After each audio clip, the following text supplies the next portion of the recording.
Hola, somos Berna y Elena del módulo de Anatomía Patológica del Centro Ciudad de la Prenén de Valencia. Y en el día de hoy vamos a hablar de las anomalías de los cromosomas sexuales en hombres.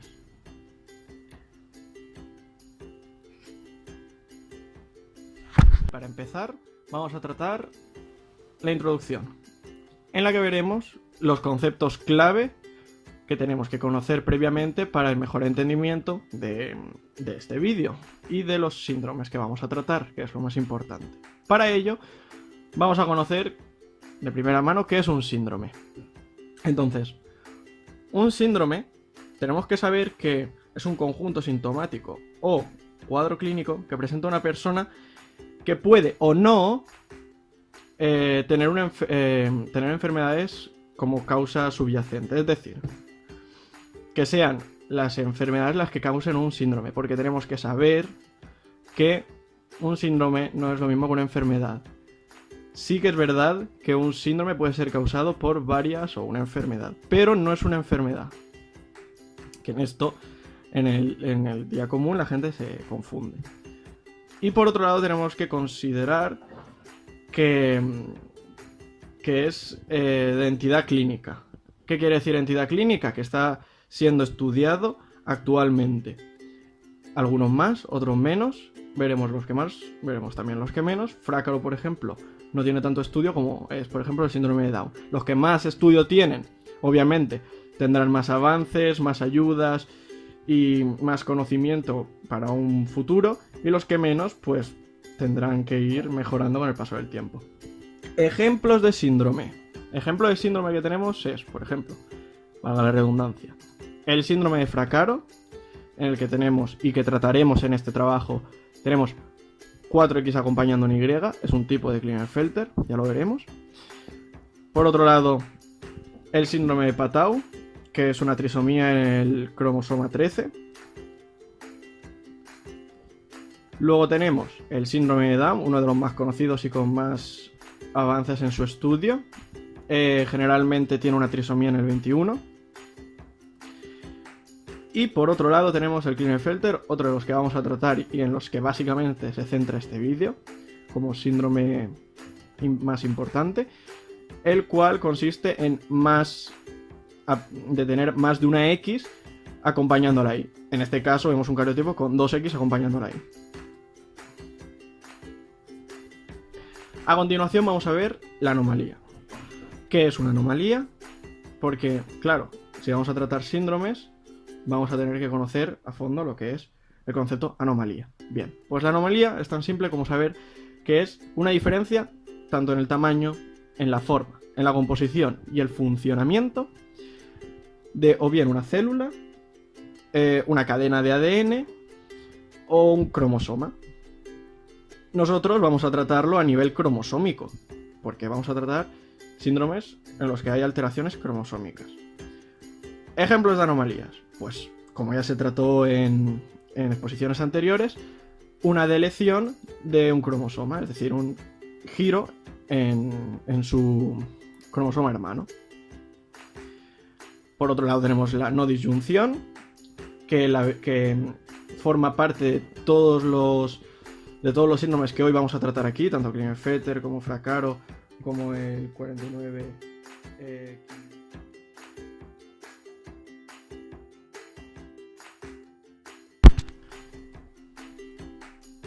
Ahora vamos a ver y conocer a las células somáticas.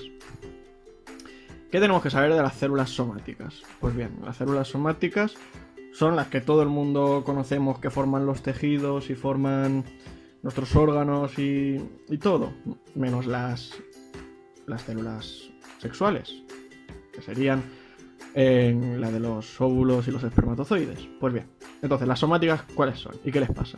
Pues son esas, las que forman los tejidos, y son las que tienen 23 pares de cromosomas en su núcleo, donde 22 corresponden a autosomas, ¿vale? Y uno corresponde, un par de cromosomas, no un cromosoma, sino un par de cromosomas, corresponde a gonosomas. ¿Qué son los gonosomas? Cromosomas sexuales, dicho de otra forma. ¿Qué podemos obtener de estos gonosomas? Pues podemos obtener, como ya sabemos, XX, que daría lugar a una mujer, o XY, que daría lugar a un hombre. En caso de algún problema en los gonosomas, como vamos a tratar hoy, pues podremos tener más X que Y o más Y que X. Pero eso lo trataremos más adelante. En general, las células somáticas son eso, las células de casi todo el cuerpo, que tienen 23 parejas de cromosomas, donde 22 son autosomas, y un par, que es el número 23, corresponde a los cromosomas sexuales. Y aquí tenemos un cariotipo donde vemos todos los autosomas y apartados vemos los gonosomas, los sexuales, X e Y. Para acabar con la introducción, tenemos los cromosomas sexuales. De estos que hemos dicho que eran los gonosomas, esos que eran solo ese par de las células somáticas. Pues bien, ¿qué tenemos que saber? Corresponden al par 23, ¿vale? Son ese último par, que no corresponden a las otras 22. Y tenemos un cromosoma X, que es muy rico en genes, y este no interviene en el desarrollo sexual. En cambio, tenemos el cromosoma Y, que es pobre en genes, a diferencia del cromosoma X, y en cambio en su brazo P, en el brazo de arriba, para que no lo sepa, brazo P es el brazo de arriba, brazo Q es el de abajo, es muy cortito y tiene un gen que se llama SRY. A ver, a grandes rasgos, ¿qué es este gen SRY? No lo tiene el cromosoma X y sí lo tiene el cromosoma Y, y este gen determina si la persona será hombre o no. Es decir, puedes tener, hay algún caso en el que puedes tener puedes tener un cromosoma Y, pero que carezca, por un fallo genético, de SRY. Entonces esa persona tendrá un fenotipo femenino. Fenotipo, vamos a recordar rápidamente lo que es un fenotipo. Fenotipo es lo que se muestra a nivel estético, físico, hormonal de una persona, y luego eso es el fenotipo, y luego el cariotipo es lo que vemos en los cromosomas, lo que se ve, los números de cromosomas, si están bien o no, ¿vale? Entonces, SRY es lo que va a determinar si eres chico o chica. Y este va en el cromosoma Y.